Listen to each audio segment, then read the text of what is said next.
And so before we get into this debate, please, Lekavod Rav, esteemed rabbi in America, please give your message over to your haters. I'm going to give you the mic. Yeah. Good evening, Adam, and all the listeners. Of course, you know how it is as a group of people, anti-Semite, neo-Nazis, the way you want to define them. They're looking for someone that has a large audience, and they try, through his platforms to spread their anti-Semitism. And the problem is like this: I don't mind anyone would say anything they want as long as they stick to the details and to the truth.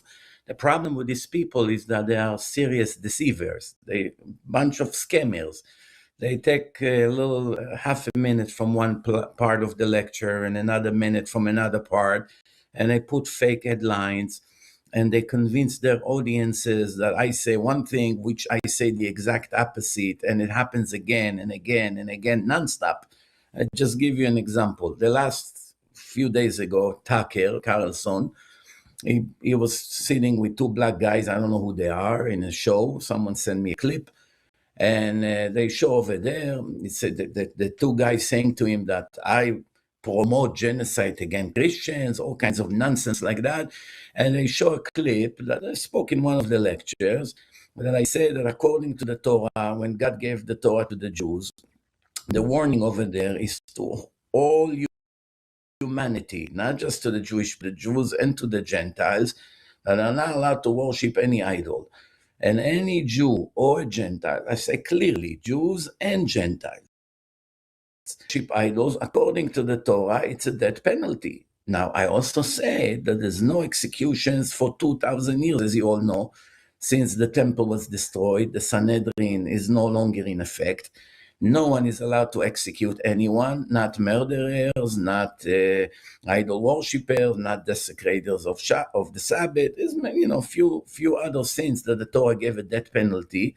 And I said that we have no say here. We cannot execute anyone. Therefore, the only one who decide what to do to the sinners is God himself. So that part, of course, they don't show. And I speak about the world to come. I say that Christians don't have to become Jews. All they have to do is to be righteous Gentiles.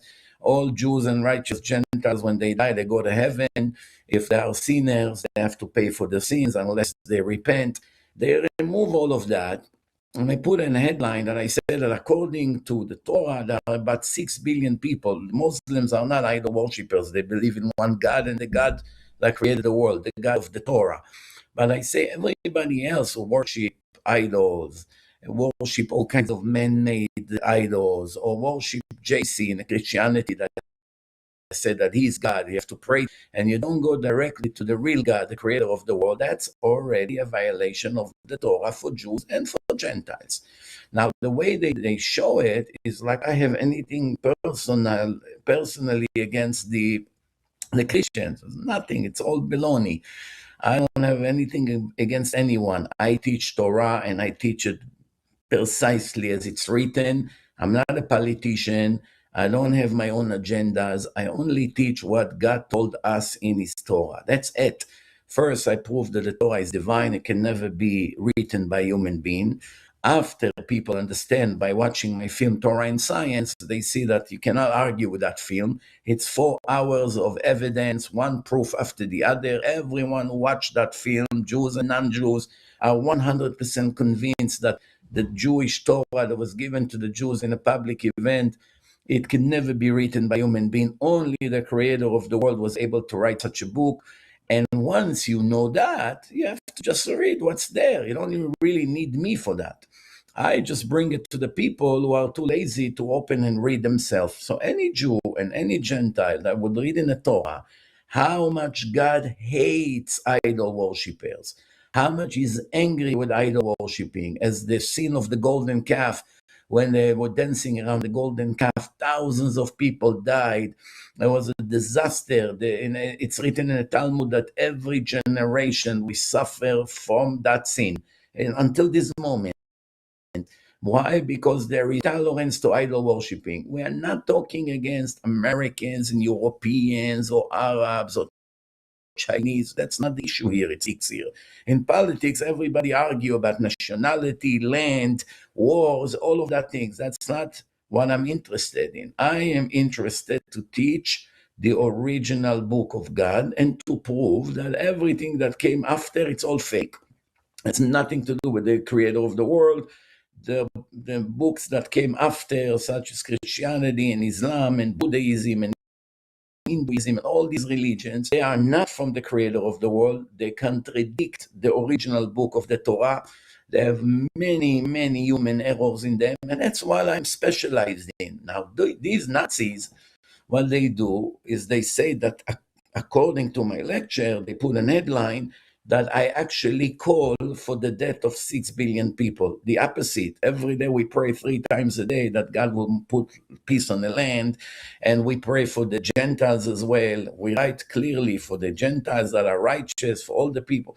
So this is just an example of what kind of liars these people are. They have in them. They have zero dignity. They have no respect, no self-respect to stand and to know that you lie and put an headline to thousands or to millions of people and make propaganda that we call for the death of people. It's nonsense. It's all lies. And we call them, actually. We call them for debate. We send a message to Nick Fuentes and to Tucker Carlson and to a few other ones. Of course, all afraid. They don't have the guts to debate. I'm still calling them right now in this podcast now. Any one of them that is brave enough to face the truth, I'm going to show the whole world what kinds of liars they are. We will show what I really said and what they claim I said. And everybody will see that the wasting time on those people, it's nonsense, it's stupidity. Why would you follow a liar? Why would you follow someone that is but a dirty politician who takes the truth and twists it 180 degrees and present it as the opposite of what the rabbis say? So that's basically, in general, what's been going on in the last few days. So I'm really grateful for that, Rabbi, and I wanted to give you that space to call these people out. I think it's very, very that we get the word out and that people understand exactly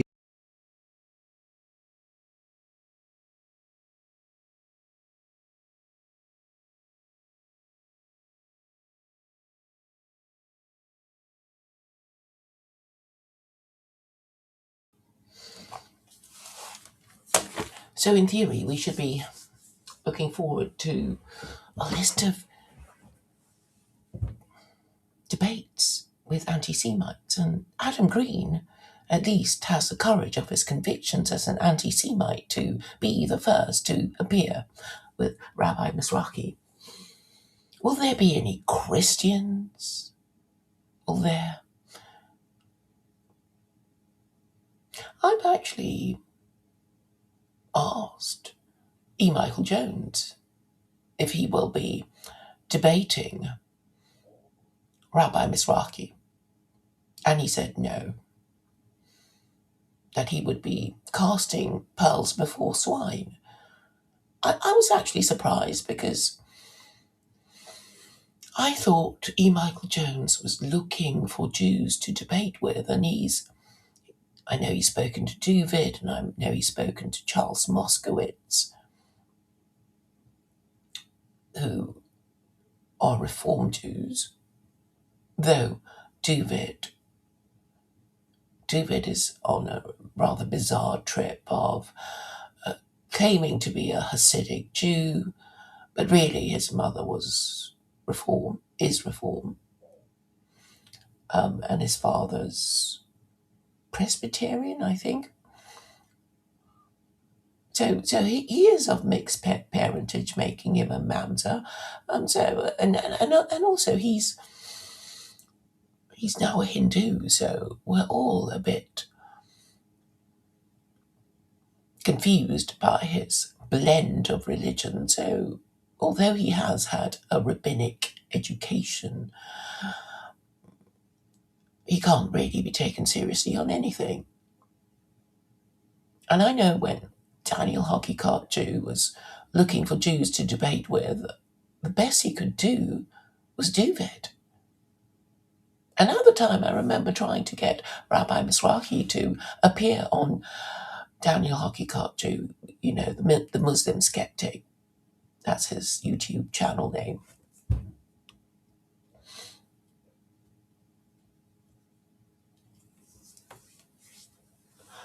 So my predictions have been wrong, but I think this represents progress. The fact that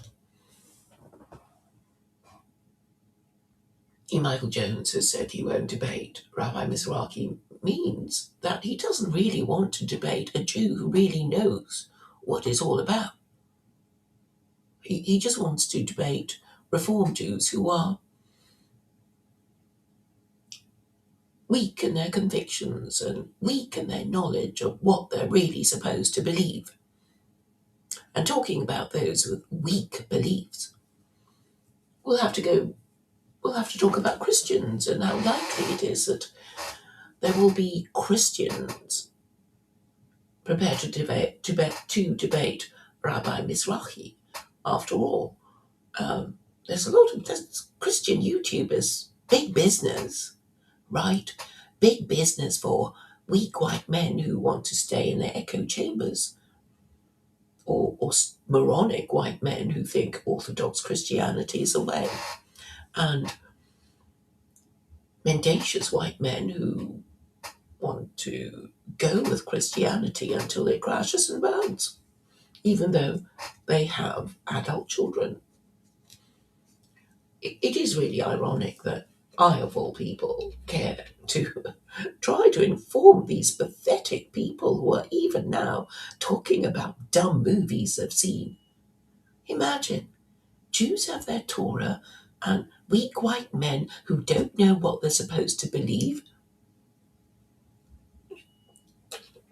talk about dumb movies they've seen, because that's the only way they can relate to each other. Do you like this band? Do you see this movie and did you like it? And if so, you're one of my friends, right?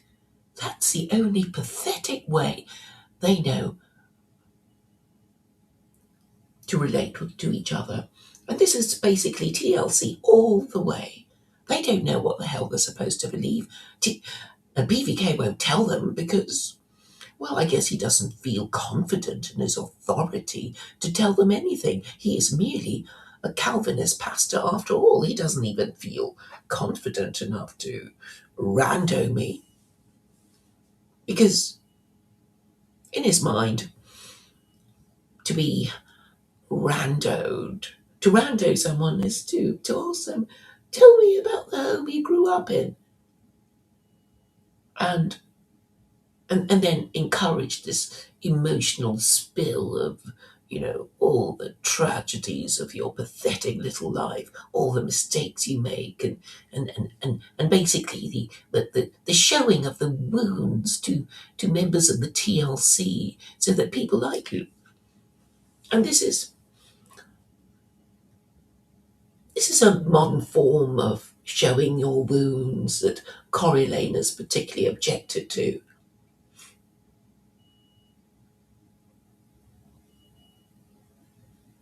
And I think he was right to do that.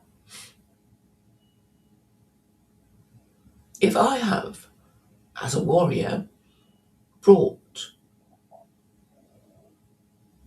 success in conquest to my people, why should I show my wounds?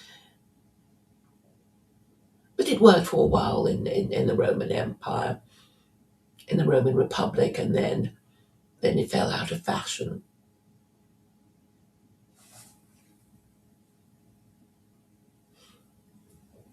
I expect real men to consider my propositions and evaluate them on whether they are in harmony with truth and logic, but these weak white men in TLC, they can't do it. They have to like it, right? They have to like my propositions. They have to like me, and my contempt for them increases day by day with their stubborn inability to understand what I say.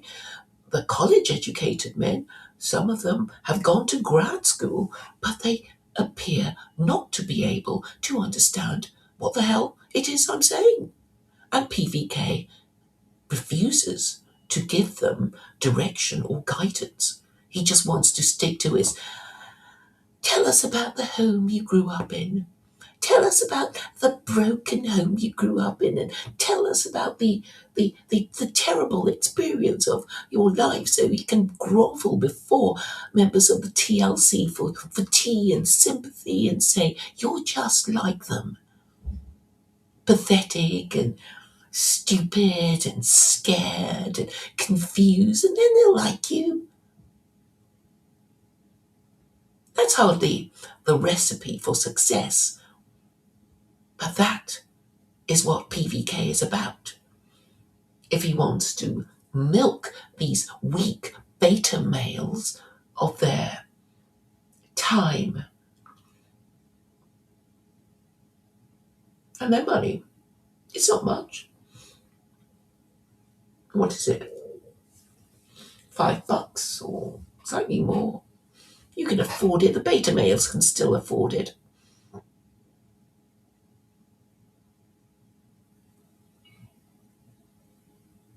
And in the meantime, stay within their bubble of ignorance and talk about dumb movies that they like while their imperial war machine begins. World War III. It's typical, isn't it? But this is what you call peasant mentality, right?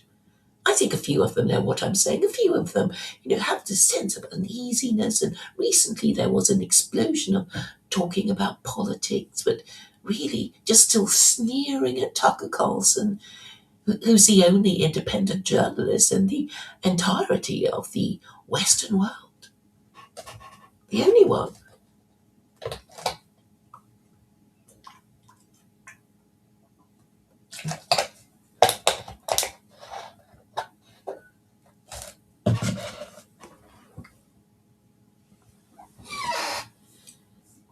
So I would encourage Rabbi Mizrachi to talk to Christians, or at least give contact a few of them, and then say, well, they wouldn't get back to me, they wouldn't talk to me. People like Gavin Ortland and even Paul Van der Clay and what's his name,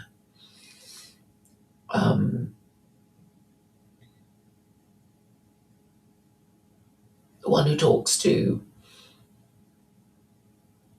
that liberal Jew and neocon, Sam Harris,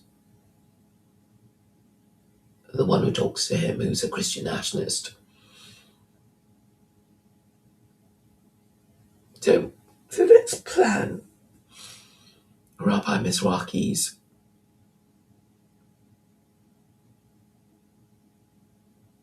tour of duty.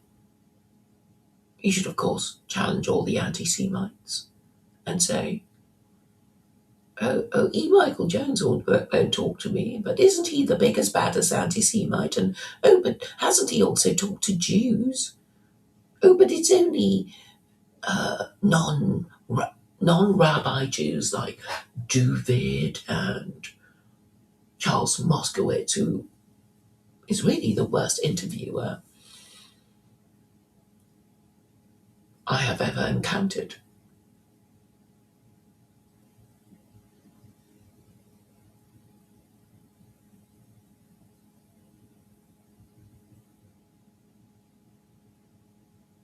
So far, Rabbi Mizrachi easily won the argument with Sneeko, because Sneeko's a callow young man who, has stupid sound effects on his dumb videos. But recently he's taken to wearing a suit and tie, so I think he's trying hard. Just stop with this dumb sound effects. I don't even know what it's supposed to mean.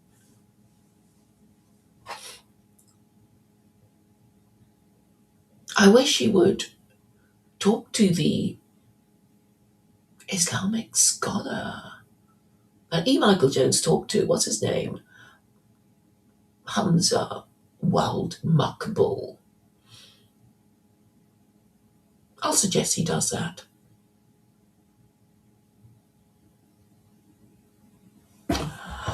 I must find out that name of that Christian nationalist Sam Harris talks to. It's annoying me.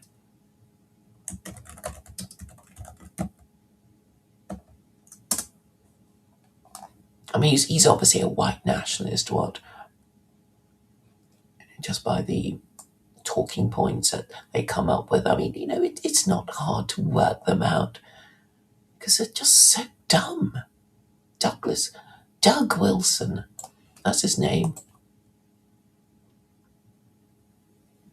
So, as I've said before, theology is the final political frontier. Why are these weak white men so weak and dumb? Because they have no convictions, right?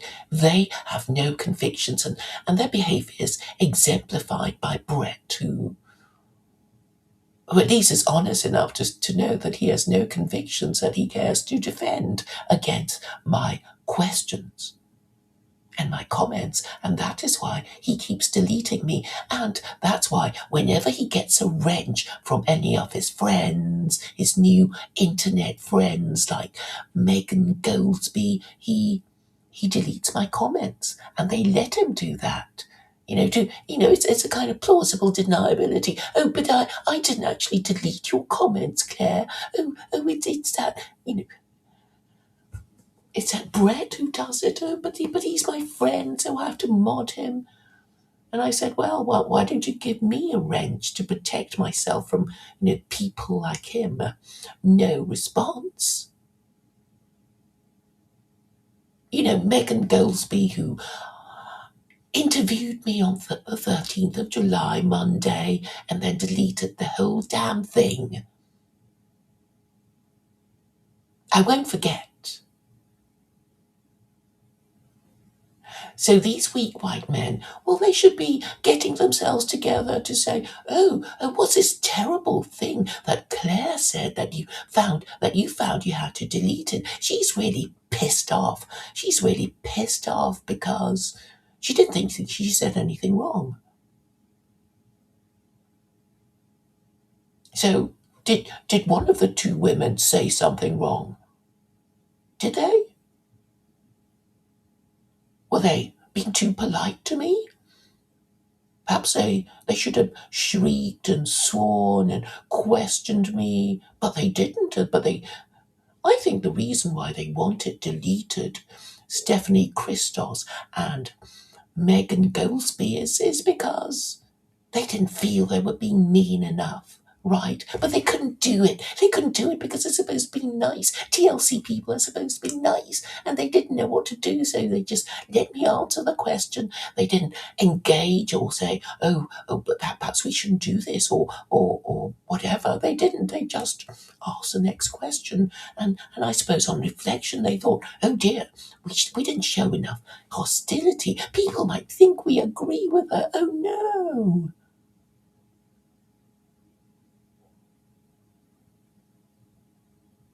So this is what I'm dealing with. Scared, stupid people who are basically without conviction. Because if you have conviction, you would be prepared to have them scrutinized, questioned.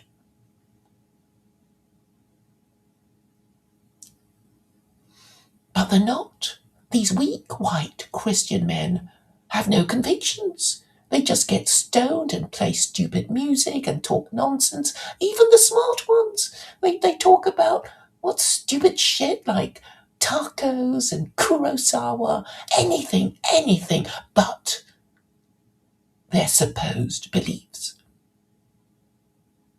shopping, children, cooking.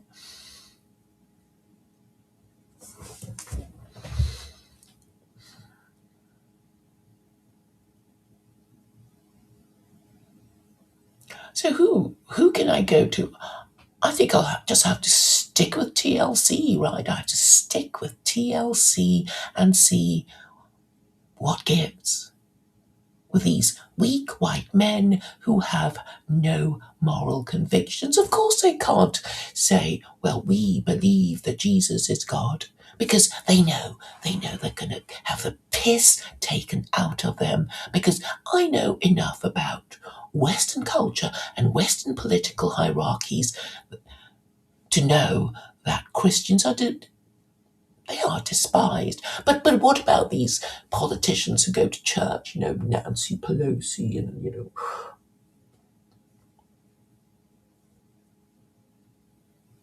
Biden and, all these politicians who pretend to be Christian.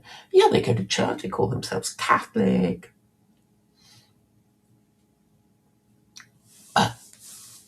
But what they do is make sure they do not discuss theology. They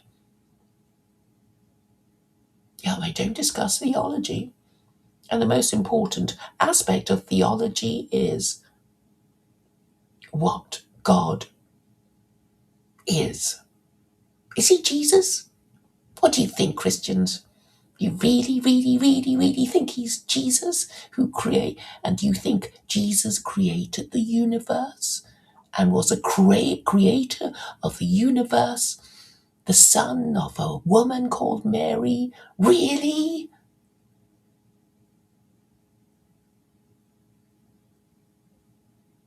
That's why they won't engage. That's why they won't talk to me. But what about these dais, right? These YouTubers, these Muslim YouTubers who go to Speaker's Corner and go to Oxford Union, people like Abdullah al-Andalusi, and he was talking about how the debate went. It's still not published, right? The video of that debate in the Oxford Union, has it been published? I don't think so. I think I would have got some mention of it. So it's still recollections, notes, because these Christians, they didn't win the argument. That was what Abdullah al-Andalusi was saying. He said he still won the arguments, despite all the cheating and the last-minute changes of the rules and who could speak last. They still won. And this is because Islam is absolutely logical. And people like their beliefs to be easily defended. Not every Christian has the power of the Catholic Church to burn you at the stake, right? And if they can't burn you at the stake, they lose the argument time and time and time again. And now we already know what the Trinity is for. I've worked it out for you. The purpose of the Trinity is to raise the status of an executed blasphemer to be the co-equal of the eternal and supreme Abrahamic God who created the universe, in order to win the argument against Jews, because otherwise Jews would say, our God of Israel is more powerful than your crucified Christ. We don't think that Jesus is the Son of God, and you can't prove that he is the Son of God. And look at your lies about the genealogy of Jesus. It does, Anyway, Rabbi Mizrachi, in this video that I linked to you in the description, says that he's saying, well, if he's a son of God, then he doesn't need to be from the Davidic line, does he? That's what he's saying. So the lies he made up is completely well, transparent and confused. Let me find it for you.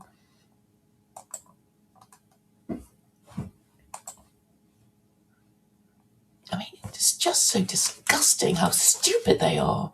Stupid, cowardly, they don't care. Are they Christian? Yes or no? Yes and no. Who cares? Let me find it.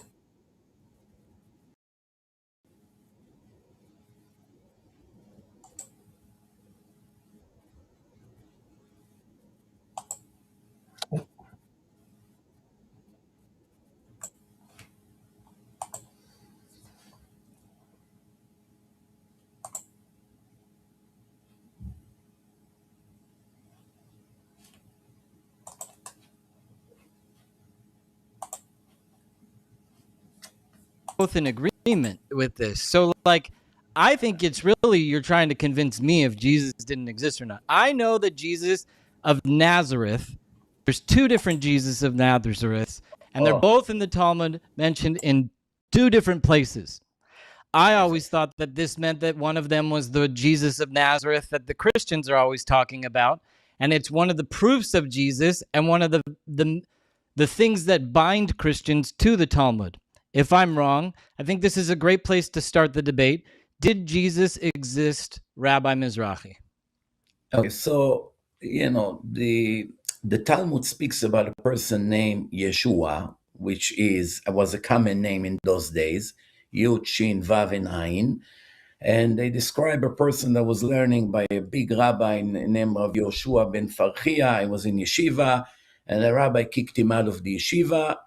And that's the story that appears in the Talmud. The problem is that the JC that the Christians present and the JC that the Talmud speaks about have about 150 years difference in their time.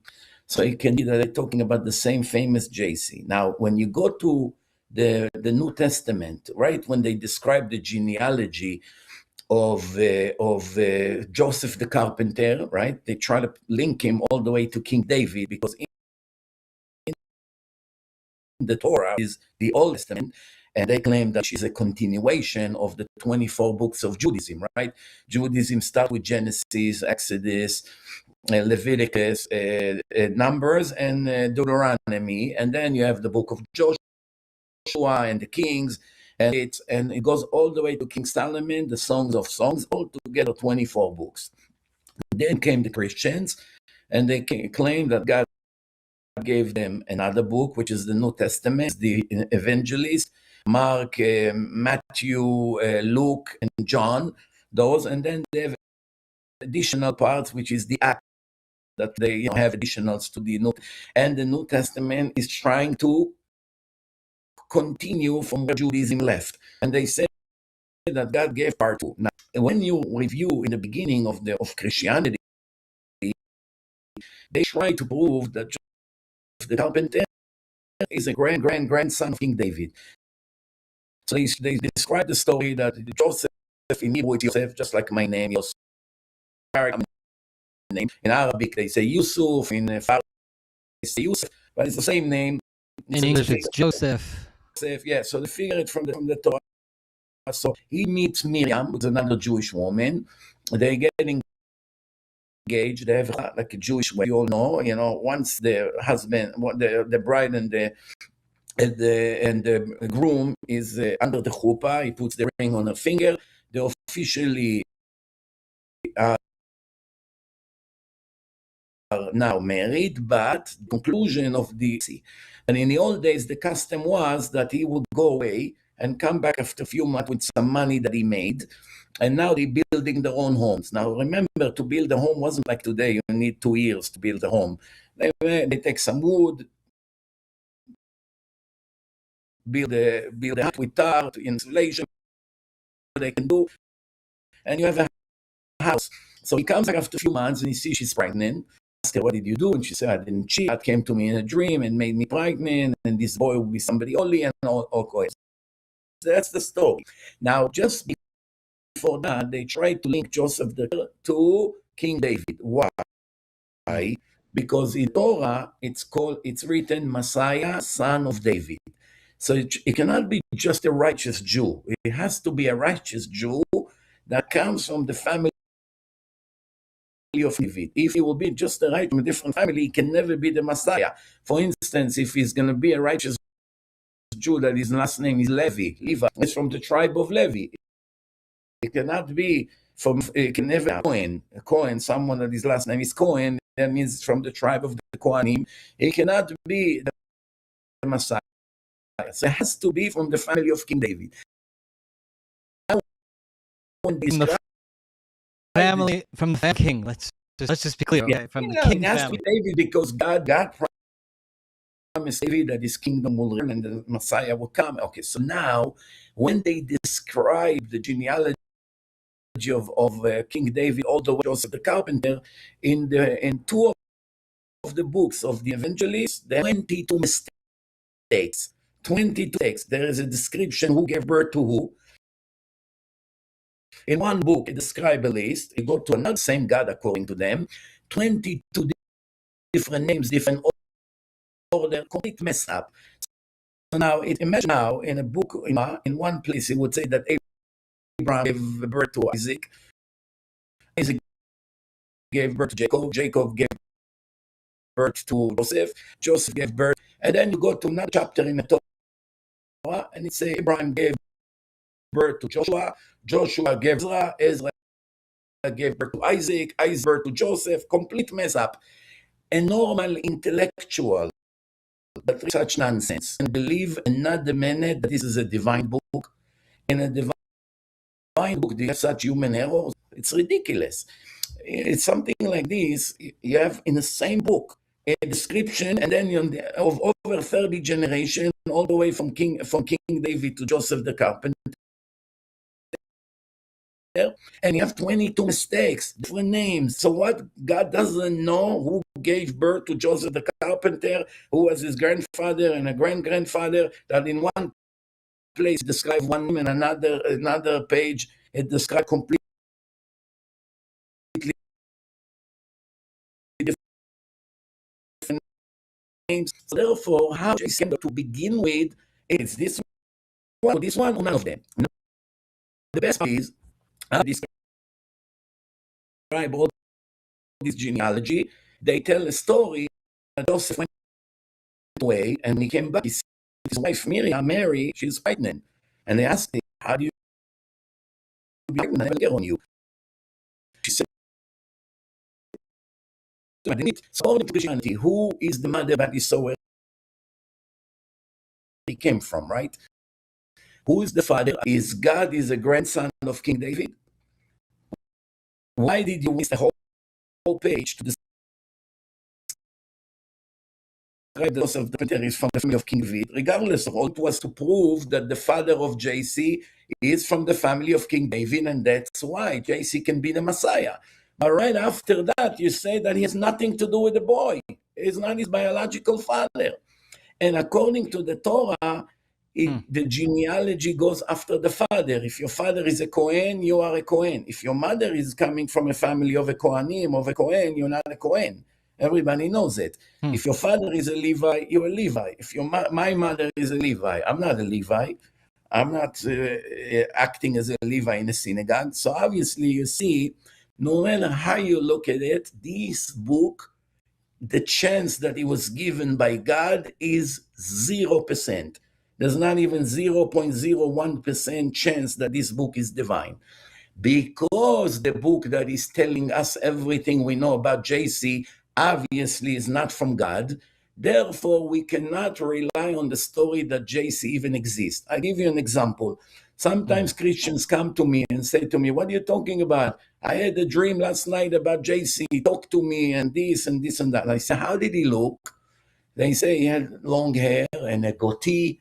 And they describe exactly the image of the statue on Brazil. You know the statue that they put on the mountain there in Brazil? Right. I say to the guy, don't be stupid. In the time of JC 2,000 years ago, not one Jew in the world would dare to grow long hair like a woman. It's against the Torah. You look like me, right? Like all the Christians, they want Jesus to look like me.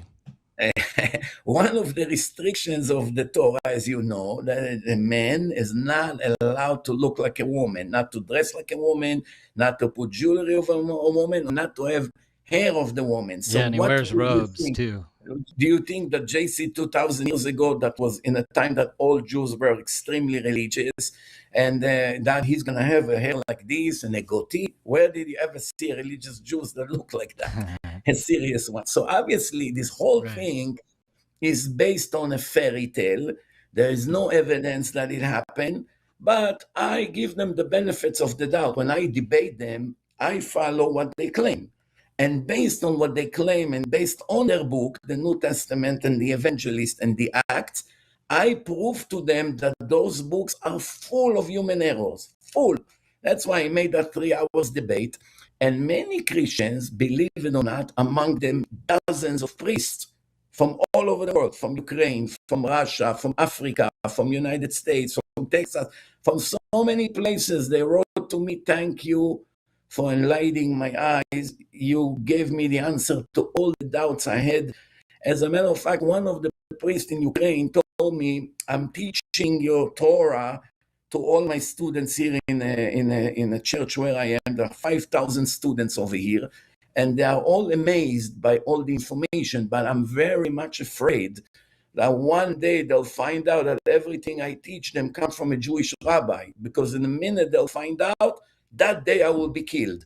That's how much they are anti-Semites over here in Ukraine, that if they'll find out that I'm listening to a Jewish rabbi and I bring his stuff and teach it to them, that will be the last day of me and my family. So But they also want us all to believe that their God is a Jewish rabbi too, you know? So it's kind of like a weird symbiotic thing. Rabbi, I don't Can I want to cut interject you real off, quick? but I want to focus on the debate. Adam has in his book, he extensively goes into different reasons why he believes that Jesus is not God. Not God, but that he did not only exist. And that being said, you know, I want to give him the space to share a little bit about his background, because it is fascinating. I'm not sold yet on either if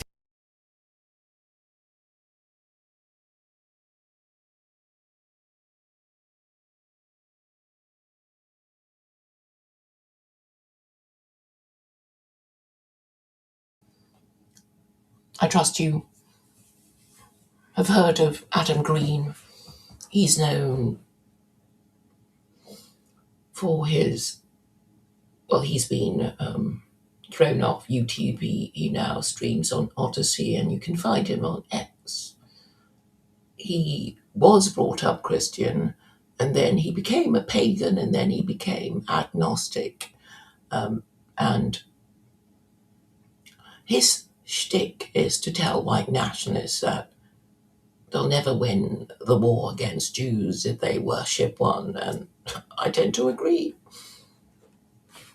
Also, nobody told you to worship a Jew. Nobody told you, well, apart from your corrupt priesthood and your absolute monarchs of your ancestors, nobody told you, nobody forced you to worship a Jew. And if you're having difficulties accepting that this was what your ancestors suffered, because the alternative to questioning the Trinity is to be burnt at the stake, then, well, of course, your ancestors were going to shut up about why they had to worship a Jew, or even ask any questions. Unless they joined the priesthood. And then they would be on the other side of, denouncing those who ask too many questions. After all, we all know what the Catholic Church did. And just because the Catholic Church is being all nice to, yes, all universalist now, isn't it? Pope Francis saying everyone has a reasonable chance of getting to heaven. I mean, when did he become this? What was that? Moralistic, therapeutic deism. When did the Catholic Church start promoting moralistic, therapeutic deism? When well, it was quite recently by the last Pope.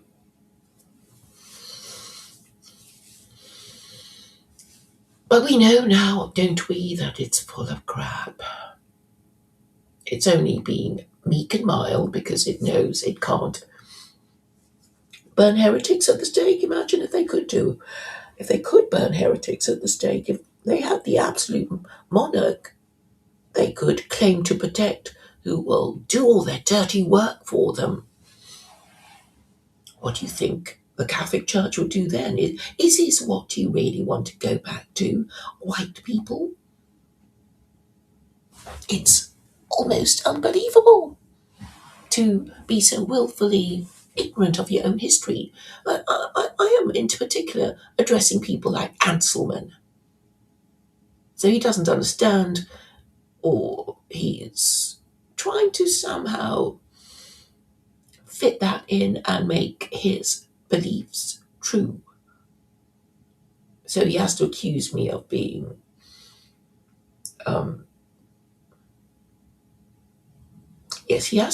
Anselman has to accuse me of wanting to persecute Christians. No, I don't want to persecute anyone, but I am thinking of exposing the Trinity for what it is, which is a lie you're not supposed to question.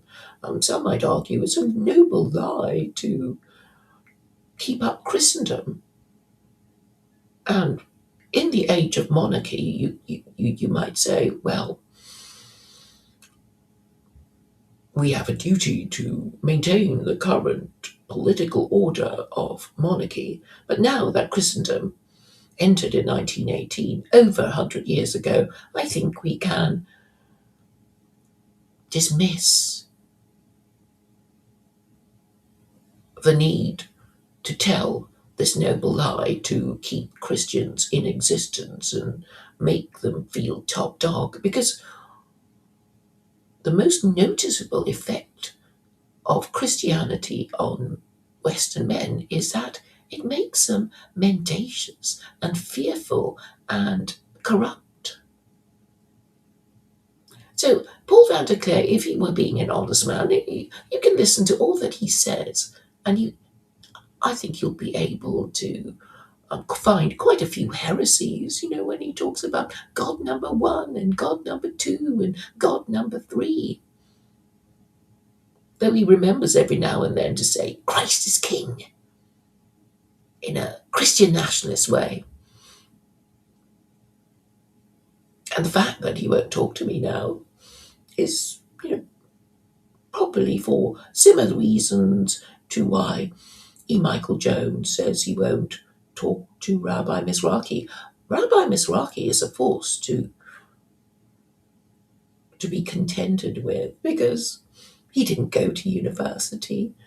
He has this Israeli accent that a lot of assimilated Jews just cannot bear. And because they are snobs, right? And they're being snobbish to their Christian overlords. Why submit to your Christian overlords if they believe in nonsense? And why submit to them when you know they're weak and stupid? And the only way they can use Christianity is to ban everyone else, right? Is to reintroduce blasphemy laws, and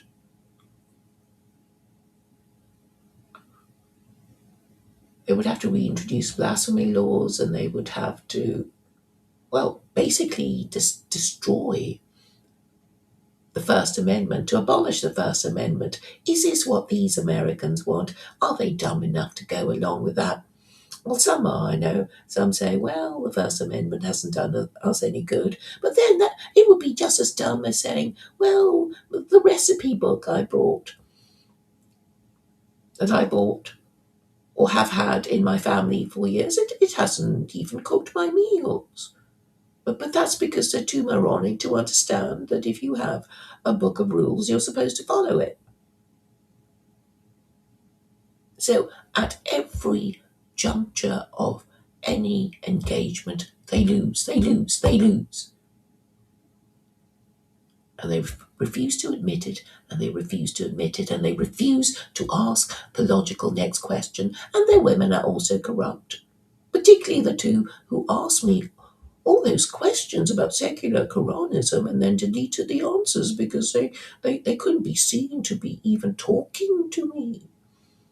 Though it would be on record that they certainly didn't say anything that suggested that they agree with me. Well, I can't remember now because when I don't have the records.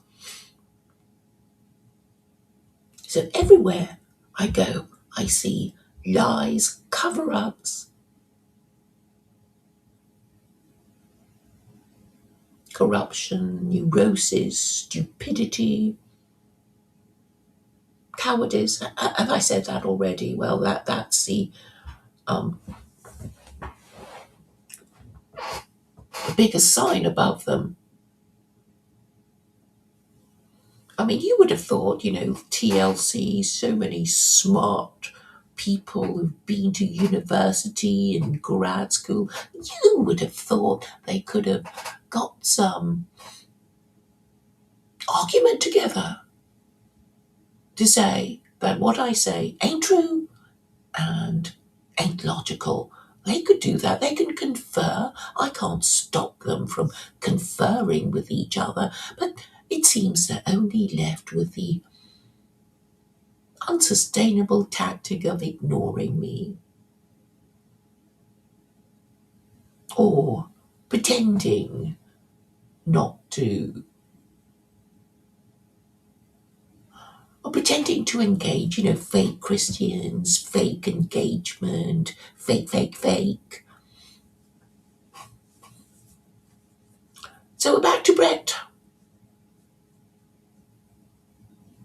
Mind you, to be fair to him, he did say quite sensibly, I mean, I do, listen to what he says and I, try and work out if he does occasionally say something that's worth repeating, other than going on about his relationship with Jesus.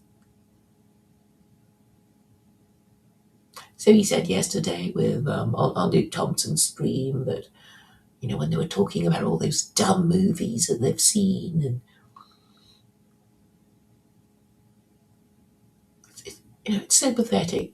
Is that the only way they can kind of bond with each other? Which superhero Marvel comics did you like? Did you prefer Batman or Superman, Spider-Man or X-Men?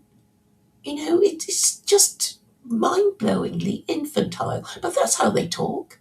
Did you like this movie or didn't you? But it's all fake. It's only a story. You're not even supposed to believe it's true. But then, of course, you get tired of talking about Jesus, right? Because talking about Jesus too much flags you as a moron who literally believes in Christianity. And the liberal establishment will know that you're a believing Christian and therefore stupid.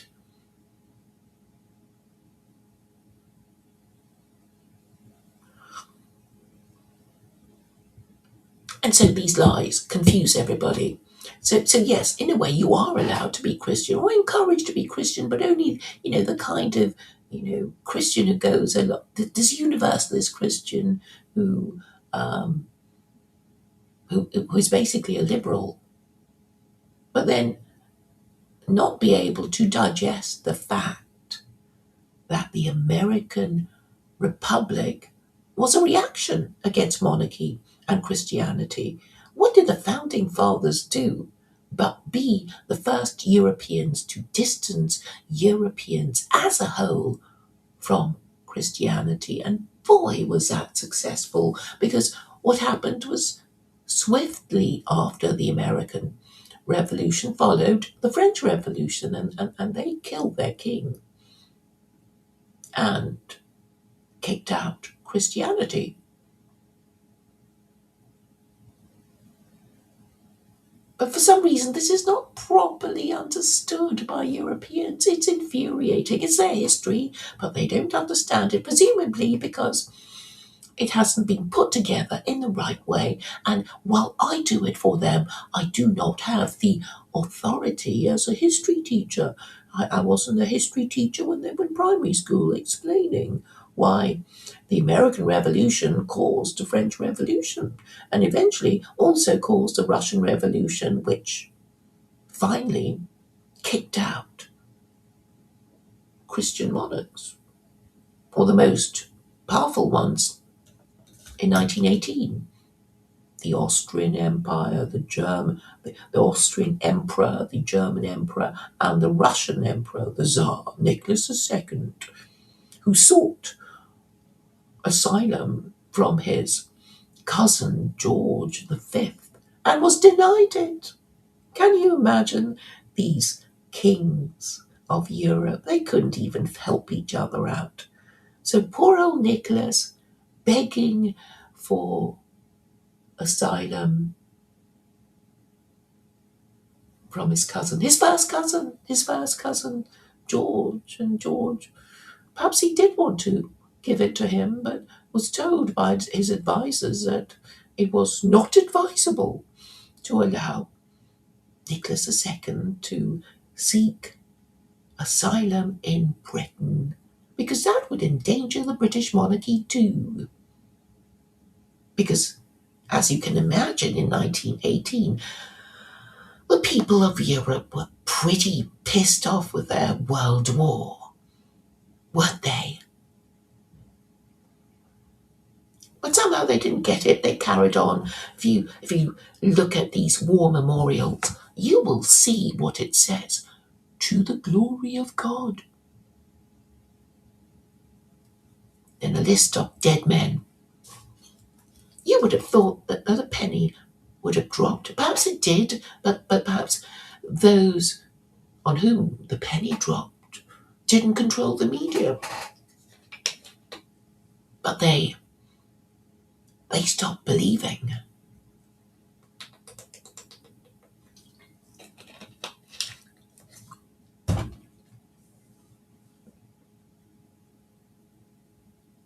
So the problem with Christianity is that it's basically mumbo jumbo if you want to justify it, all the ridiculous explanations of the Trinity. Nobody understands it. You just get some bloviating fraud to talk about it and use long words and talk quickly so the peasants don't get a chance to stop them and ask them any questions. Or maybe the peasants get beaten up if they ask questions. And so they can't use the rules to question their leaders. I'm saying Islam has a book that says something about foreign policy and military policy. And so if you can read, if only in your own language, even if you can't read classical Arabic, you should be able to obtain a copy of the Quran in your own language. And having read it, you will know what your rulers are supposed to do or not to do. And using those rules, you can call them out before it's too late, right? Before it is too late, before World War III blows up, before the men of the TLC talk about their dumb movies in their infantilized and infantile way.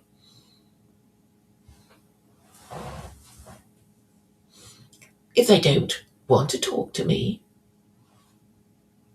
I can understand why they might not wish to engage with me. You would have thought they might want to talk to each other about, this and that, serious matters, nothing to do with dumb movies that they enjoyed or didn't enjoy, or their girlfriend forced them to watch.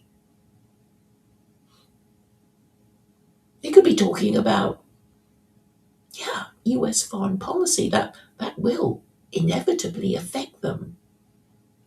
But we know democracy is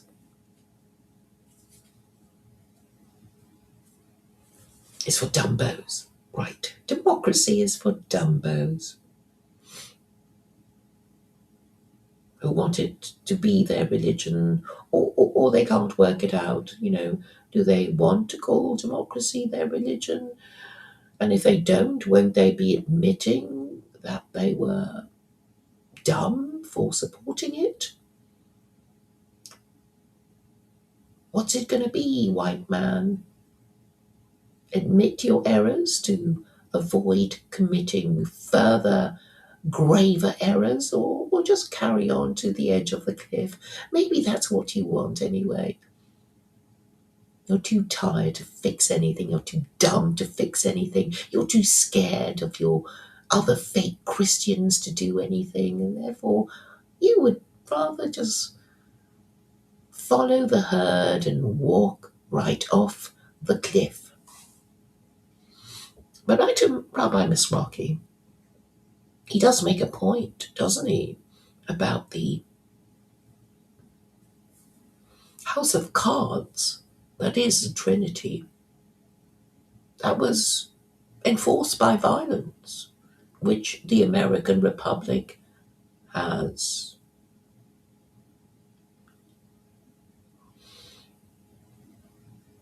what's the word? The American Republic has removed the political system that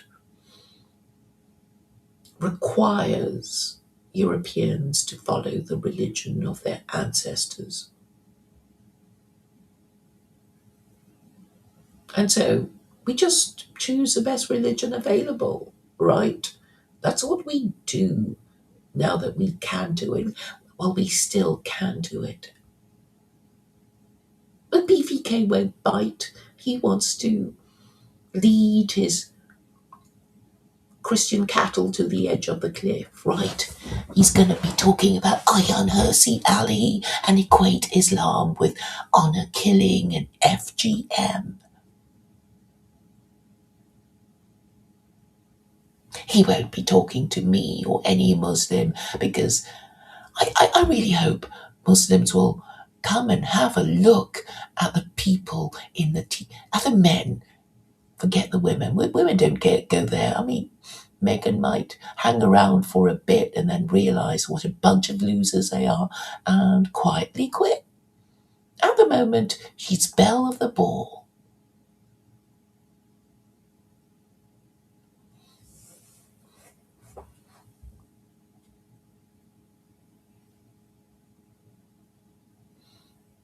But what kind of women?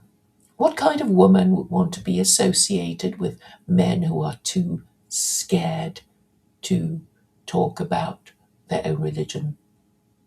They're so scared and clueless. And they won't talk about Christian identity when, it's being used by their government, by people who oppose their government. But it has no rules, it has no codified principles, and they don't know what codified principles are. They just want to strum their guitar and cry and say they don't like it and they don't know. And he would be the person with the most live viewers, because they just love it when people show their wounds and say how hurt they've been and what a big fat victim they are and how stupid and clueless.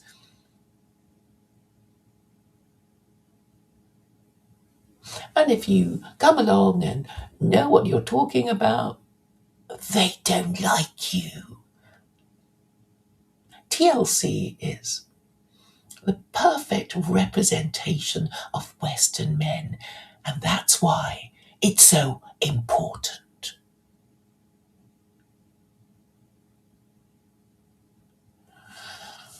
I'm not saying they're all bad people. I'm just saying they have to come to terms with the fact that their religion has failed. And a good thing too, because a better one awaits them. They have a better one. So what's their problem? Wouldn't it be fun to be like me and win all the arguments? And even if people ignore your questions, you will know that your questions that appear appeared to sink like lead to the bottom of their pond of corruption and lies, will eventually behave like a drowned corpse and float up.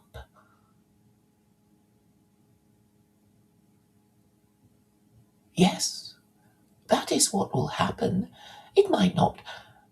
Okay, we can say it didn't happen in the last 250 years, but we're past the 250 years, right? We're past it. It's happening. The corpse has bloated. The methane has been generated, and the corpse is floating upwards. And a good thing too, because you don't want your belief system to be full of holes and be a corpse and make you tell lies and make others call you out for your lies and nonsense. Or do you want to be able to be put in the position of executing blasphemers as Jesus was executed? Is that really what you want?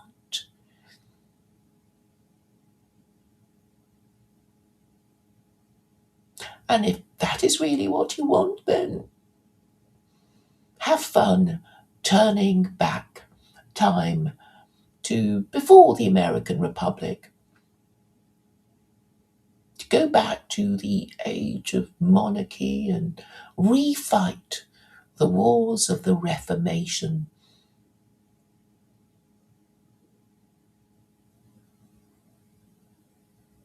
So Rabbi Mizrachi reaching out to Christians and anti-Semites and Muslims is a very good thing.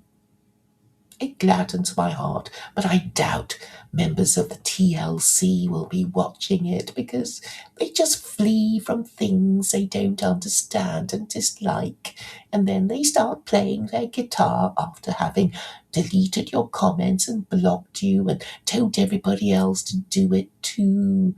And they play their guitar and they cry and they cry and they complain that they don't like it and they don't know. And then they change the subject to dumb movies they have seen. And Paul van der Clay encourages it.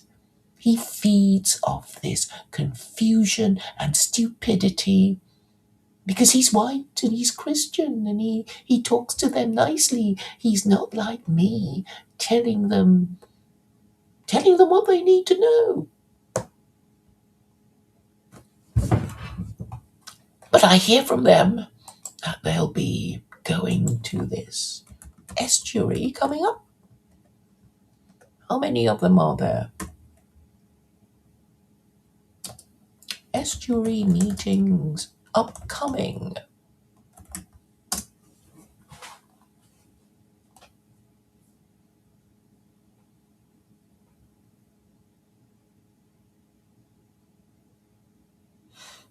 Oh, this one today. Some webinar, is it? No. I think this is actually something to do with rivers.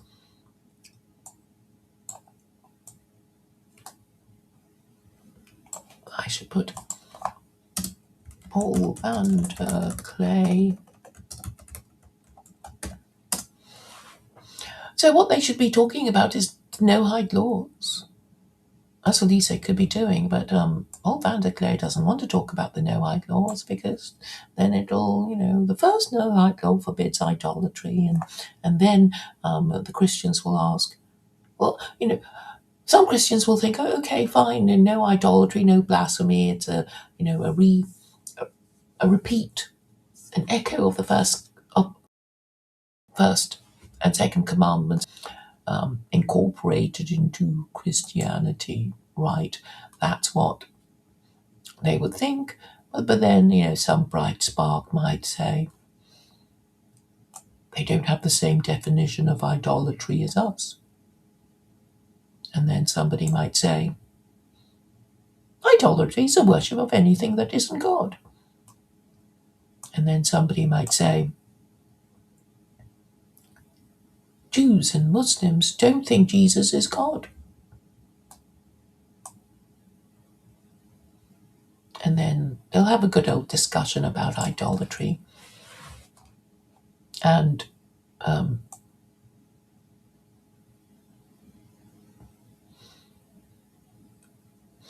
Chad, I think, is beginning to ask questions, and I really am delighted by it. So he did actually engage on idolatry. I can't remember on whose stream now, but he did ask me what I wanted him to ask about idolatry, and I said, well, I would like people to ask me how idolatry is harmful if God doesn't exist to punish anyone for anything.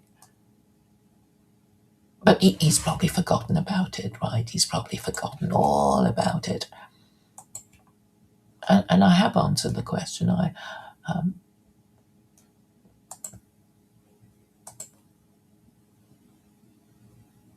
And Elsa knows the answer. Elsa knows that idolaters pay the opportunity cost of not being rightly guided by the Quran. And I can prove it too. I can prove it by... I suppose this is a problem. Paul van der Clay, as far as I know, is the only member of TLC with a degree in history. So being a historian, he should be able to trot out a list of historical tragedies. And I will be able to relate it to not being rightly guided by the Quran. And I think Olsen understands it. He's just not, responding because he takes a long time to engage with me. He does eventually email me with a response about something I said weeks ago or maybe months ago. And recently he said he loves believing in the Trinity because it's absurd.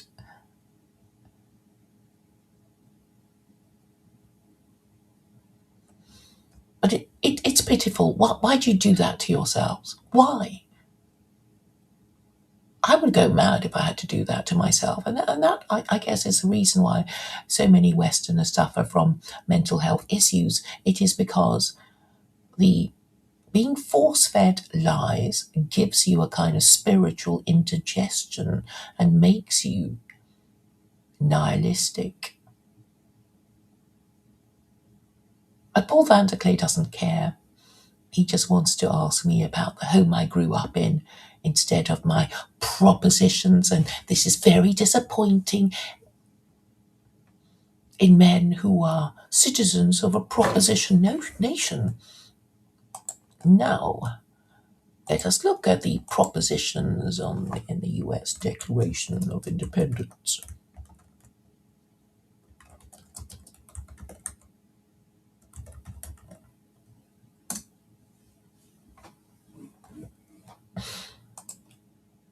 I should play you some music and get myself a drink.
Right.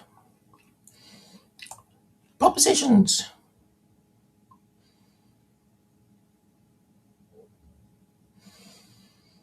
The unanimous declaration of the 13 United States of America, when in the course of human events it becomes necessary for one people to dissolve the political bands which have connected them with another, i.e. England, and to assume among the powers of the earth the separate and equal station to which laws of nature and of nature's God entitle them, a decent respect to the opinions of mankind requires that they declare the causes which impel them to the separation.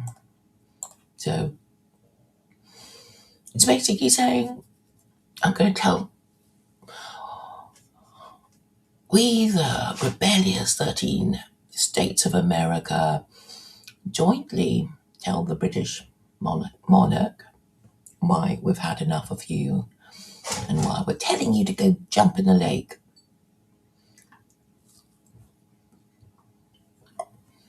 Proposition number 1. We hope these truths to be self-evident, :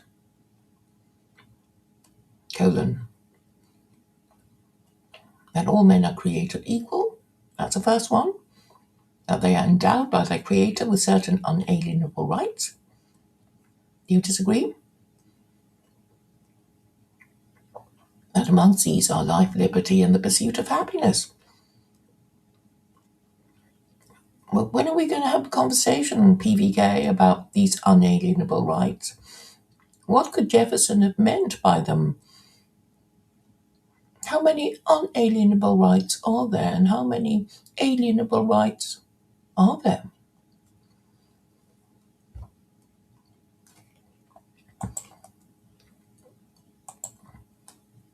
So one of the things that Stephanie Crystal said to me was that she doesn't want anyone thinking she might support a theocracy.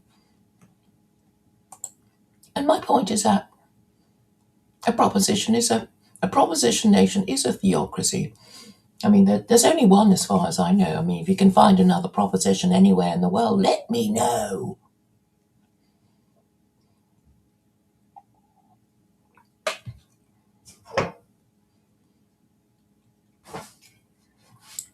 As far as I know, America is indispensable and exceptional nation because it is a proposition nation, and the propositions are unique to America. Or are they unique to America? Are they not universal principles? And this is what gives America the manifest destiny, right? The manifest destiny to colonize the rest of the world and impose on the rest of the world these propositions that all men are created equal and that they are endowed by their Creator with certain unalienable rights, and among these are life, liberty, and the pursuit of happiness. And what are these unalienable rights? I would say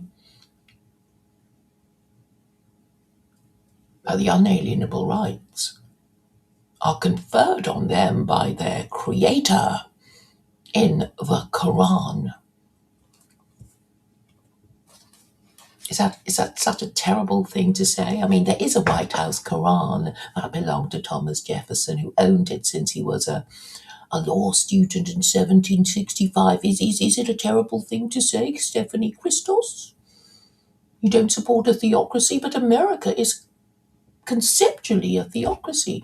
What is the Declaration of Independence but acknowledging that God created men and he created them equal, and they have been endowed by their Creator with certain unalienable rights?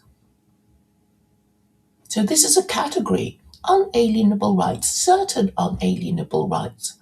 Where are they to be found? I'm saying in the Quran. I mean, if somebody else has a better idea, Let me know. Let me know, PVK. Let me know. Anybody?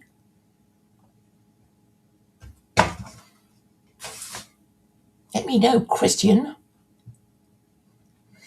That to secure these rights, governments are instituted among men deriving their just powers from the consent of the governed.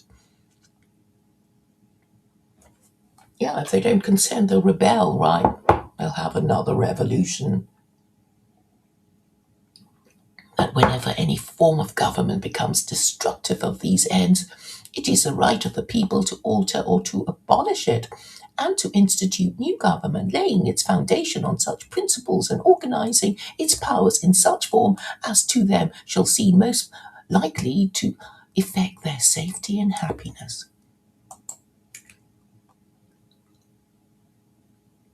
But these weak white men in TLC talking about their favorite movies, what are they going to do? They won't even question the beliefs of their ancestors or even get to know their own history and acknowledge that Christianity supported the divine right of absolute monarchs to rule, and this is precisely what the founding fathers were kicking against.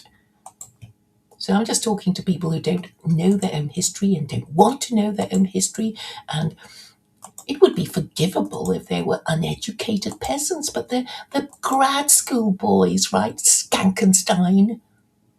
Grad school boys. People have been to Bible college. They can't, they don't get it. After so many times, still don't get it.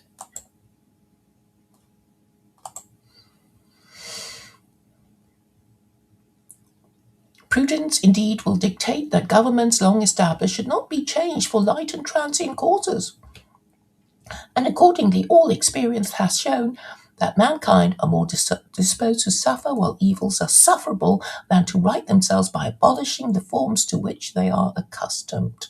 Damn right. But what form has Christianity?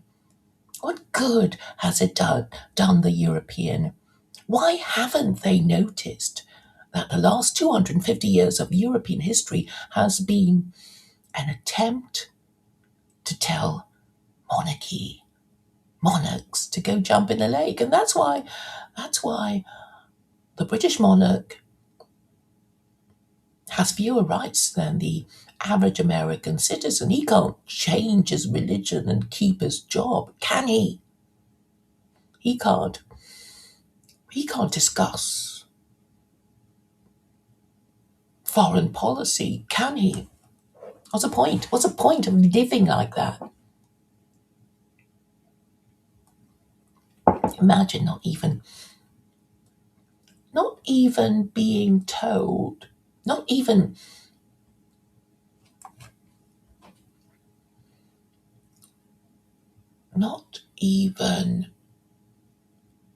being expected to defend your moral convictions, if you have any.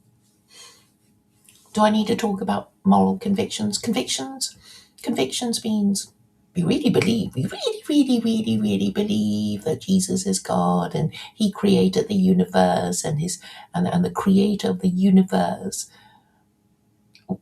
was the son of a virgin called Mary. Is that what you really, really believe, Christian? I mean, aren't you ashamed? Do you really want to continue to pretend to believe in this nonsense? Do you? Fuck that for a laugh. I mean, that's a problem with these Muslims. They don't dare to show the contempt that this idea deserves. They're going to be nicey, and oh, come on, Christian, we're nice about Jesus. It doesn't work. It doesn't work because they hate you, right? These white, weak Western men, they hate you. They would rather die than take on the religion of brownoids, right? Like what they call them, nuns, brownoids, immigrants fresh off the boat. They don't say it because they're middle class, but privately they'll say things like, "We don't want that in our home, do we? We don't want that in our neighborhood, do we? No, no, no."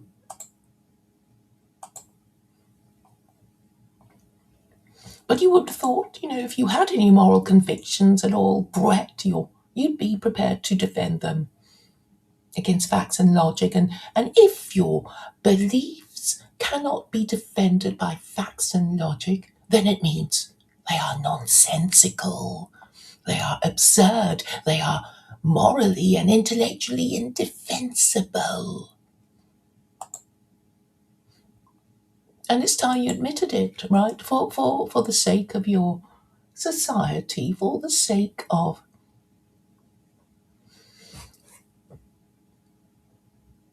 your progeny, if any, your grandchildren, if any, your descendants, if any, or do you just want to go down in history as being one of the stupid people who didn't care, who didn't know, who were cattle led by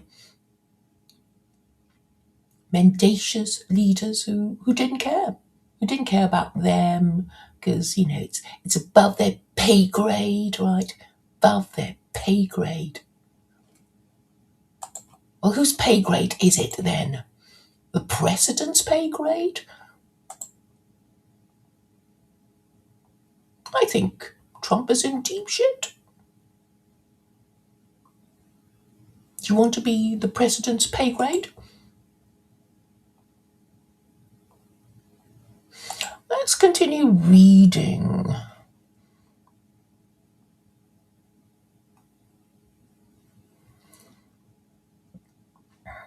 So it says, well, people tend not to want to rebel until it becomes insufferable. You can't find, okay, you're not going to disagree with it. It's kind of like the no-hike clause. It's framed in a way that's meant to secure general assent. But when a long train of abuses and usurpations pursuing invariably the same object evinces are designed to reduce them under absolute despotism, it is their right, it is their duty to throw off such government and to provide new guards for their future security. Such has been the patient sufferance of these colonies, and such is now the necessity which constrains them to alter their former systems of government. The history of the present King of Great Britain is a history of repeated injuries and usurpations, all having in direct object the establishment of an absolute tyranny over these states. To prove this, let facts be submitted to a candid world. And then he lists all the things that the British monarch did to the American colonies and calls him a tyrant and says, we will suffer no more these usurpations that affect our safety and happiness.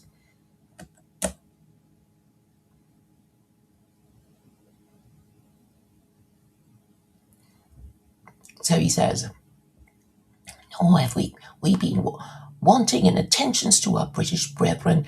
We have warned them from time to time of attempts by the legislature to extend an unwarrantable jurisdiction over us. We have reminded them of the circumstances of our emigration and settlement here. We have appealed to their native justice and magnanimity, and we have conjured them by the ties of our common kindred to disavow these usurpations, which would inevitably interrupt our connection and correspondence. They too have been deaf to the voice of justice and consanguinity. It is saying, these people might be, our relatives and family, but they don't give a shit about us. We must therefore acquiesce in the necessity which denounces our separation, and hold them, as we hold the rest of mankind, enemies in war, in peace, friends.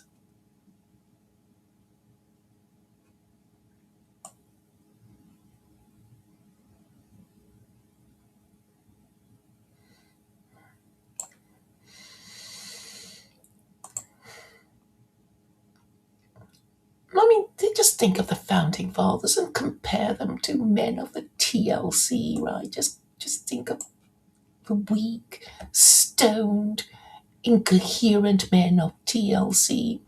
Not all of them, obviously.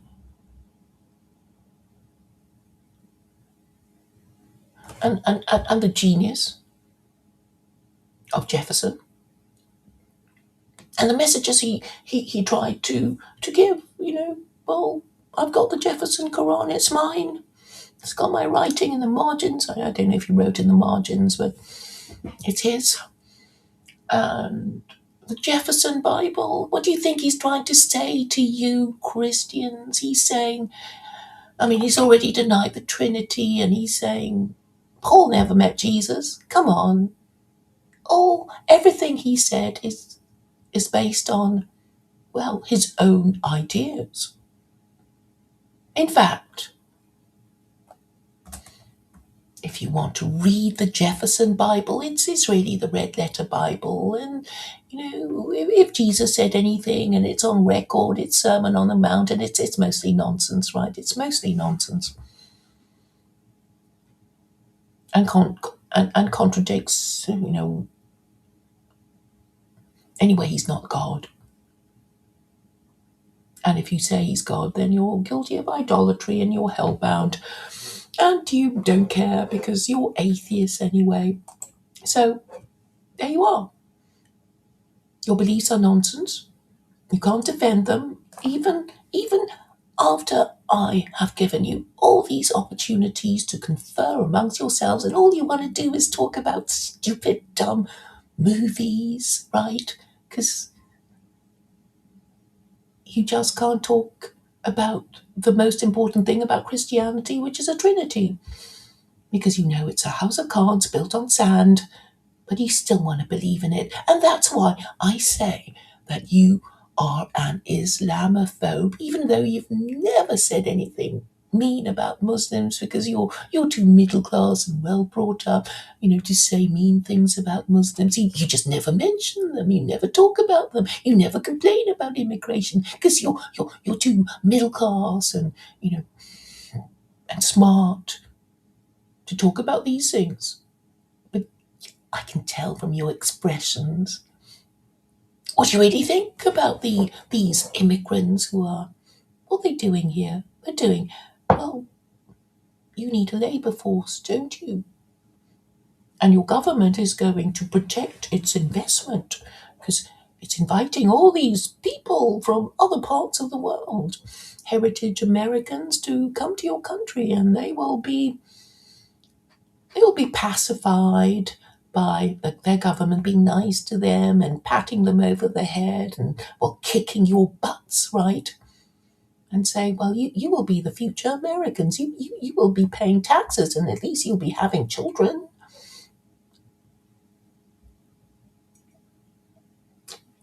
In the meantime, the heritage Americans who can't even form a coherent thought or sentence and say, I like this, don't like this. It's like, I don't know. Just listen.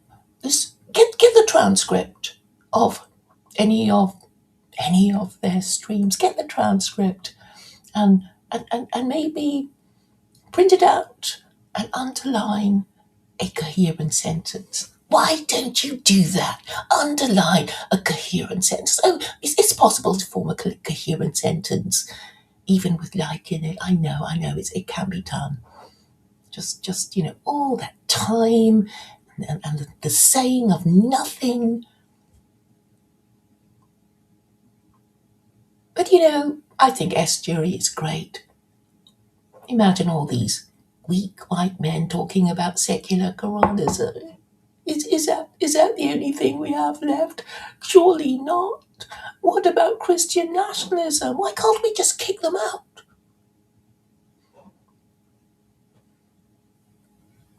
Sure, get it together to kick them out. The government, the matriarchy is counting on you not ever getting your act together. And PVK is there to soothe you and tell you pretty lies and saying it's okay to be Christian because these Muslims, as Ayaan Hirsi Ali says, Islam is synonymous with terrorism and domestic extremism and laws and rules you hate and FGM, and he'll keep repeating that again and again, and nobody will question him because that's what they want to hear. And Christianity is okay, and maybe Christian nationalism is the way. It's disgusting. It's contemptible.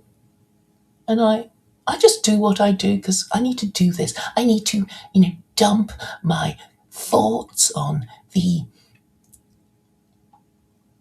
contemptibility of Western masculinity. I had thought briefly that, perhaps Western women might lead the way and say, well, perhaps it would help the men if we did abolish no-fault divorce. This was what I discussed with Megan and Stephanie, and they seemed agreeable. Maybe they're regretting it now. And that's why Megan deleted the entire conversation.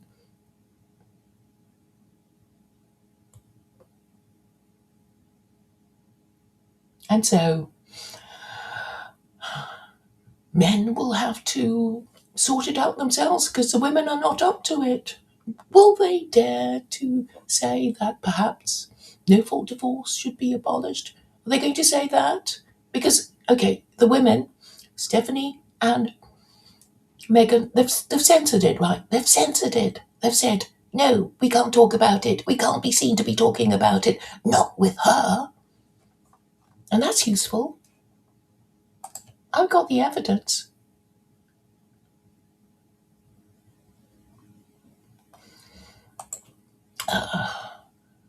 What are you saying, Ken? I'll send you the link in case you want to join. Caucasity is a mind virus. Are you being racist about white people? I don't want to be racist. I mean, it's obvious that you get, concentrations of people of a certain race in, particular regions of the world. And of course, they would be subject to the, culture and the politics of that region, yes. And they will, be kind of victims of their culture and politics and stuff. But in a way, I'm saying, I'm not white, but I understand a bit of their history, and they don't. And I tell them, and they don't care. And that's what drives me crazy. They don't want to know. They don't care. They just want to, smoke weed, play crap music, look at Grim Grizz, who says nothing. He says nothing. And that Ezra is always hanging out with him. And what do they say? I don't know. I can't even work it out. It's just nonsense, right? But we're part of the cool gang. We play cool psychedelic music and it doesn't mean anything. We just hang out with each other, right? Because we're white and we're male and we're TLC.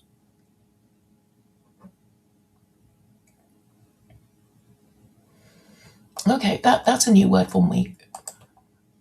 Well, this privilege, white privilege is really imperial privilege. And it's breaking down, obviously.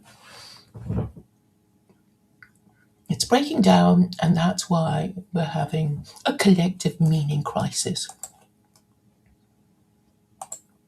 And what is so contemptible is that they can't deal with it. They can't ask the obvious next question. I've been saying it's Christianity. Christianity is causing you confusion and unease because you can't really believe in it because it's so absurd.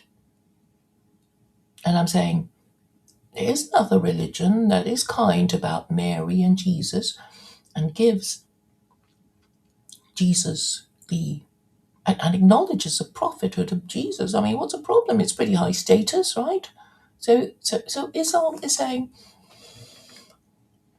there was a purpose to Christianity, even if people, got things wrong because they didn't have authentic revelation that is preserved, assuming it ever was revealed.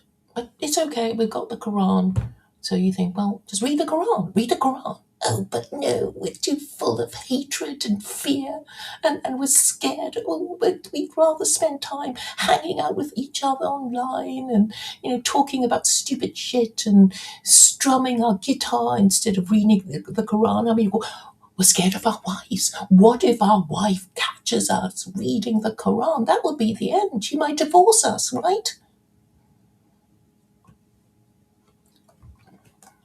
I think I've come to the end. Maybe it's time for me to go and troll them. They haven't started yet. I mean, why don't they come over? Come on over. I'm not going to delete your comments. I'm not going to kick you out. You can tell me what you want.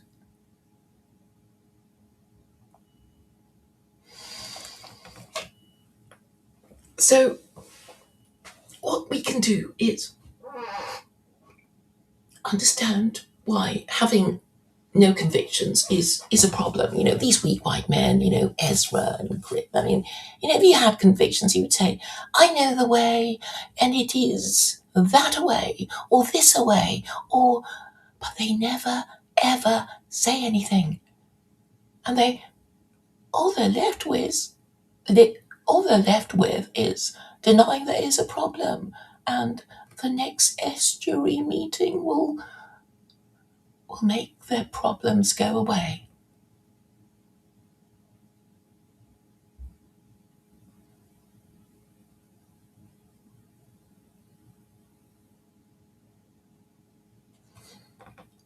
Yeah, I know all their tactics of avoidance, right?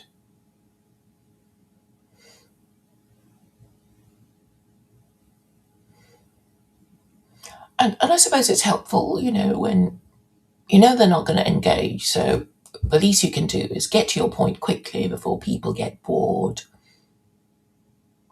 So in a way, they've kind of honed my skills, right?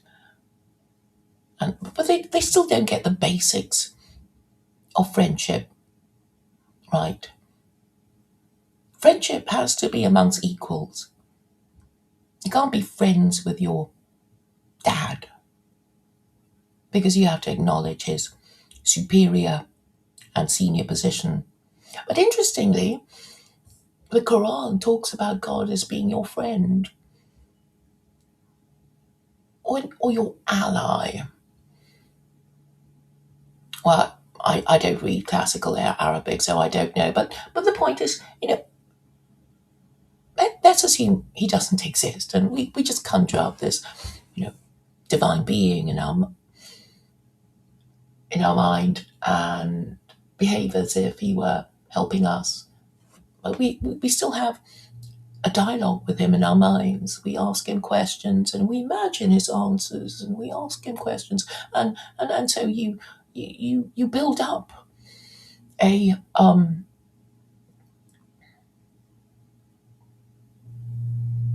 a dialogue anyway. But I can't imagine these people. What kind of relationship can you have talking to Jesus, who didn't say anything much, right? When we're talking to somebody dying on the cross, does he say anything back to you? I don't think they even know.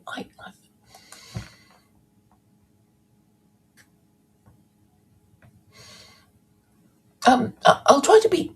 I'm going to be fair to Ryan. I wasn't waiting for a long time. I at backstage, and he might not have noticed. So I can't complain that I was being kept waiting a long time. And he did say, I do remember him saying, I've got to go in, 10 minutes. And so that was when I got on. Anyway, he did. I think he did say something at the end, and saying this is something to reflect on. And what I said was that I raised the question of whether men and women can ever be friends, because it's one of the favorite um, topics of platonic friendship, and some people say it's impossible because the man always has this intention of having sex with her, and he can't really tell her a whole bunch of things because she would either be taken in by his lies or lose respect for him if he confesses to his vulnerability and his confusion and his weakness and blah. And maybe you're not doing your relationship any good because she'll think, well, what am I doing with this loser? Right? That I'm afraid is universal and eternal. And so you have to have friends, right? You have to have male friends. And you can't rely on just one person. And that's the whole point of man being a social animal.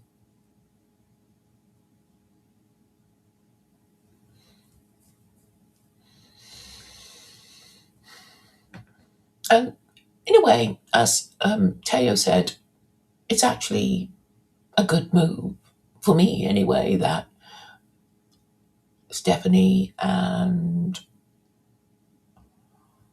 Megan decided to delete my answers to their question. It just shows that women cannot be relied on to advance the cause. So my recollection is that I explained how it would happen with a change of the law, treating unmarried parents as sex offenders, and it wouldn't be immediately. There would be a whole year of grace, and the least we can do is propose the abolition of no-fault divorce, and I think they kind of agreed.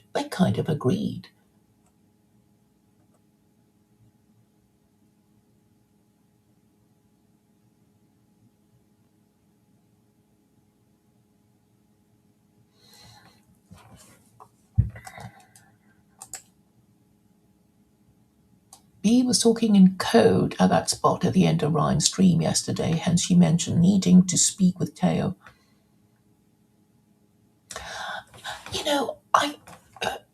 I've dealt with white nationalists. These racial references just, they water off a duck's back. So let them be racist. It's in a way, it's their right to be racist, and in a way, it is a racial problem for them because Christianity is perceived by these Europeans as, a white person's religion. And of course, it's historically true. So I don't, if they,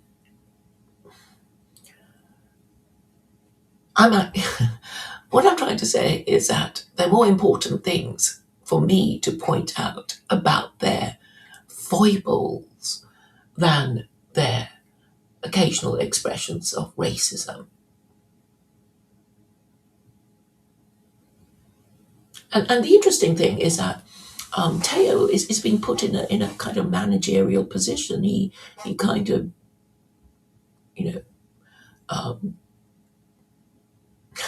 I don't want to say minder or childminder, but he does kind of adjudicate on certain matters.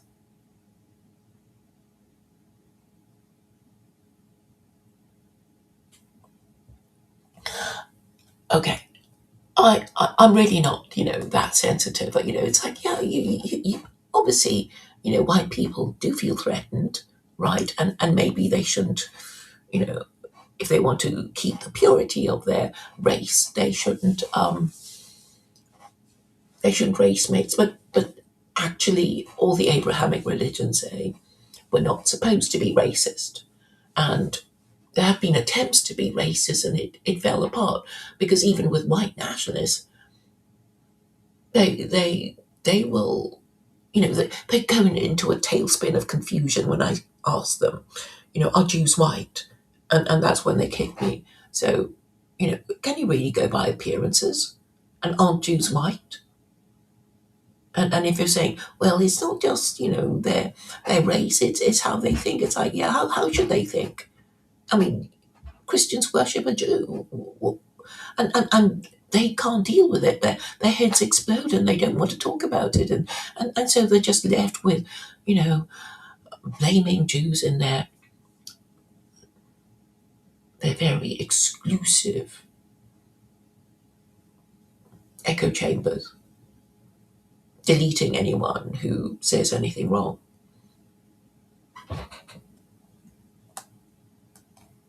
Yeah, I did notice them laughing, but I was pleased because I made my point, right? I made my point, and they cannot respond to it in an intelligible and substantive way.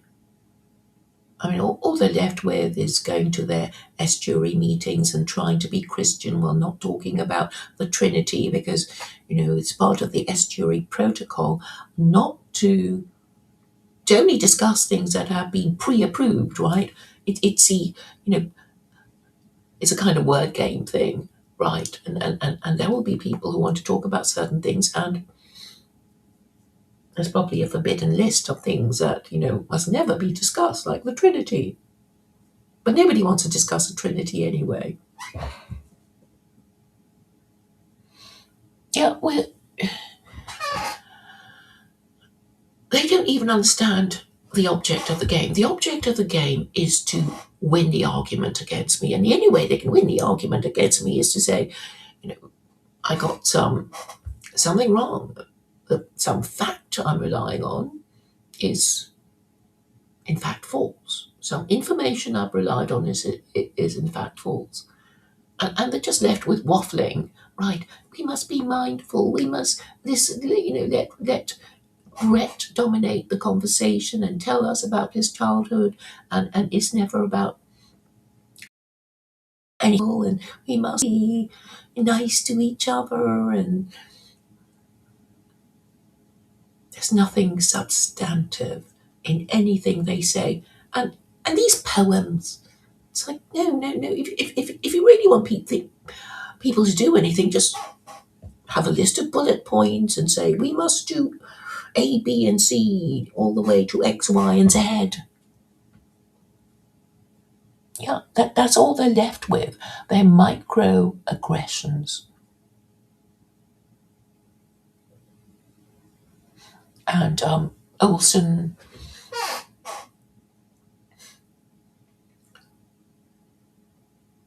well, I'm inclined to think of him as honest, and he's trying his best. I mean, considering this huge weight of nonsense that he's required to believe in, that is making him stupid.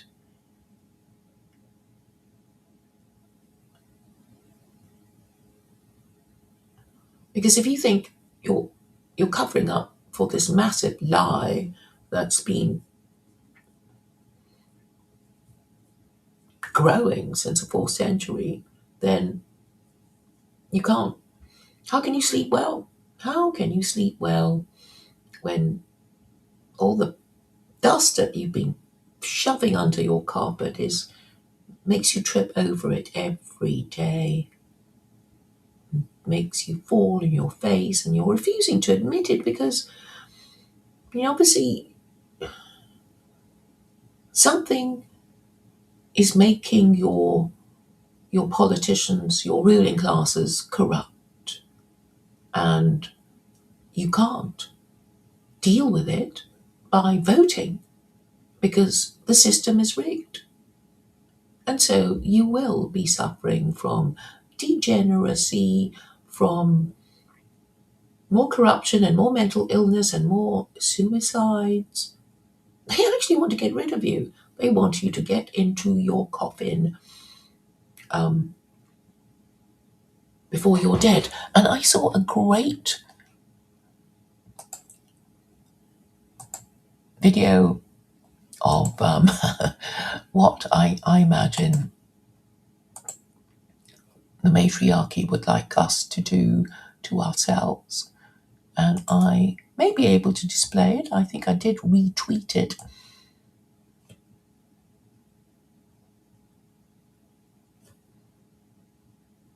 Aha, I have got it. Good, good.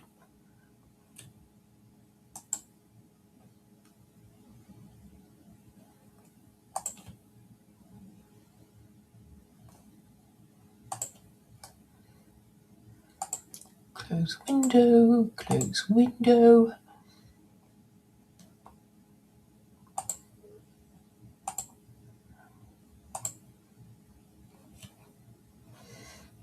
Share screen.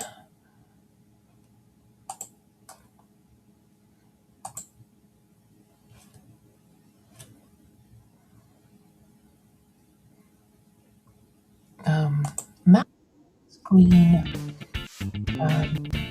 Use it. Have I done it? I'm sorry for the delay. I'm not as... Yes, I've done it.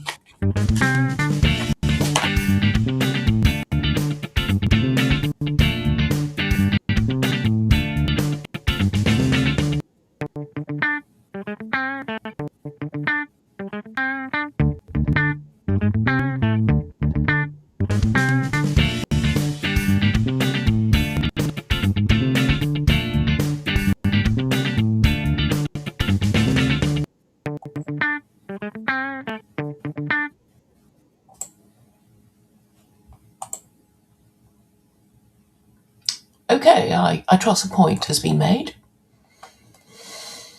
Have they done their stream?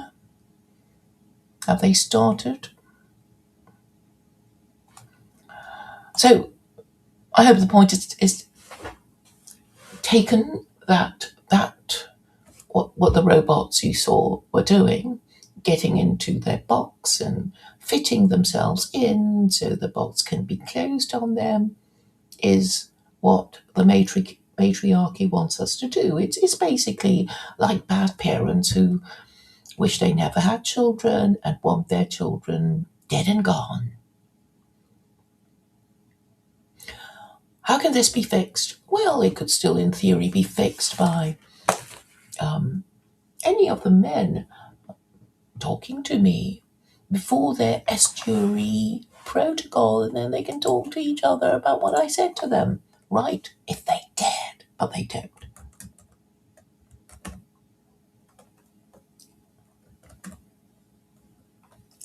I was going to make a list of the upcoming estuaries.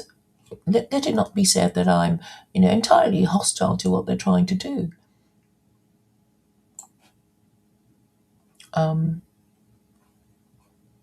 Where can I find a list of forthcoming estuary meetings? They all seem to be a year ago or something.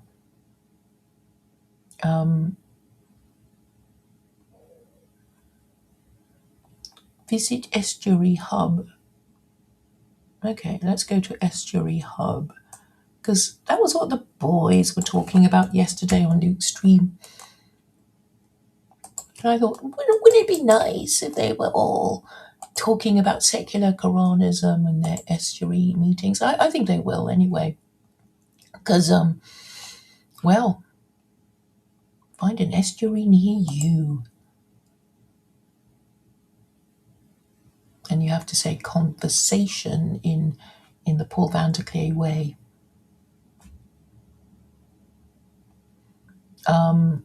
Well, anyway, you can go there and okay, let's go down the list. So there's one in Belfast, there's one in Ontario, there's one in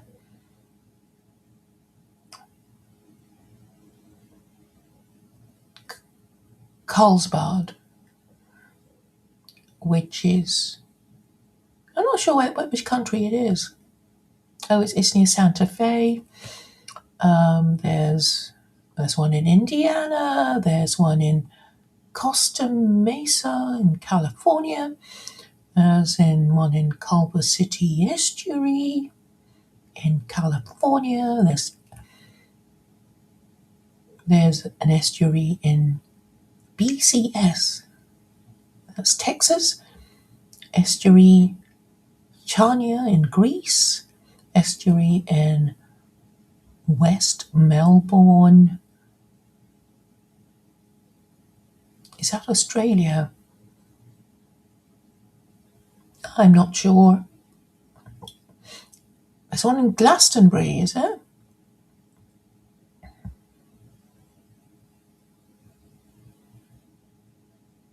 There's one in Maryland, in Frederick Estuary. There's one in Indiana. There's one in Chino. There's one in Irving in Texas. There's London. That's run by Teo. There's one in LA. And there's one in Birmingham, Alabama. There's one in Michigan City. There's one in Muskegon in Michigan. There's one in Indiana. And there's one in New York City. And Grand Rapids in Michigan. There's one in Northwest Virginia. There's one in Nova Scotia. I know somebody in Nova Scotia. But it is not.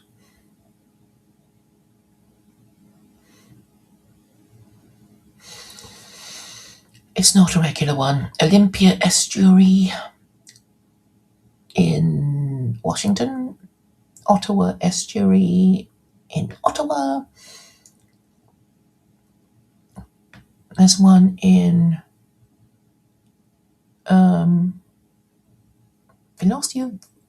Philosophia Bergensis. Sounds Scandinavian. Yes, it's in Norway, I think.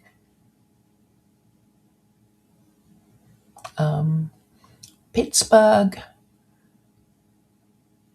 in Philadelphia. No. Yes, it is Philadelphia. Port Orchard in I don't even know. Where does it say? It doesn't give a state. Portland in Oregon. Riverside Estuary in California. STL1 Estuary Group in St. Louis.